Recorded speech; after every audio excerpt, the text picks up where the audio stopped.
Après l'adhésion de la Hongrie, de la Roumanie et de la Bulgarie aux forces de l'Axe, les armées allemandes partent vers le sud pour envahir la Yougoslavie et la Grèce.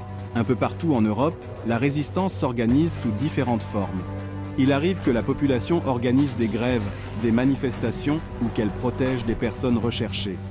Certains groupes mieux organisés font de l'espionnage pour les Alliés, organisent des sabotages ou impriment des journaux de résistance. En Europe de l'Est, de véritables guérillas mettent à mal les forces de l'Axe. En Yougoslavie et en Grèce, des groupes résistants, communistes et royalistes, s'affrontent même entre eux. L'Allemagne n'est pas épargnée par la résistance anti-nazie. Certains tenteront d'assassiner Hitler mais échoueront. Le 22 juin, les forces de l'Axe lancent par surprise la plus grande invasion militaire de l'histoire en URSS, qui passe de facto dans le camp des Alliés. Le gros des troupes allemandes, bien équipées et motorisées, s'élance vers l'Est.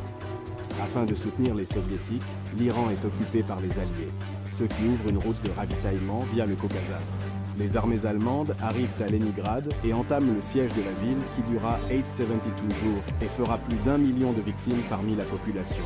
Orateur 1703. Plus au sud, les troupes allemandes sont stoppées aux portes de Moscou, où elles vont vivre un hiver rigoureux et meurtrier. Derrière la ligne de front, les SS massacrent les populations slaves et juives. En Asie, le Japon occupe l'Indochine française.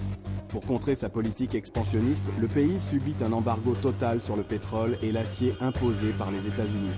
En réaction, le Japon attaque par surprise les États-Unis à Pearl Harbor. Un bombardement aérien massif endommage une grosse partie de la flotte navale. Les États-Unis entrent en guerre du côté des Alliés.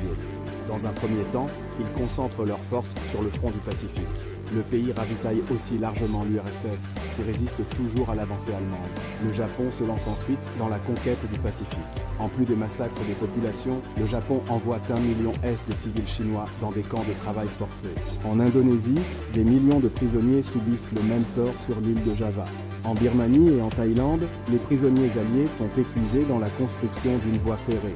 De plus, des centaines de milliers de femmes sont envolées de force dans des centres de prostitution pour l'armée japonaise. En Europe, des camps de concentration et d'extermination sont construits pour massacrer, entre autres, les juifs, les résistants et opposants politiques, les tziganes, les homosexuels et les personnes handicapées.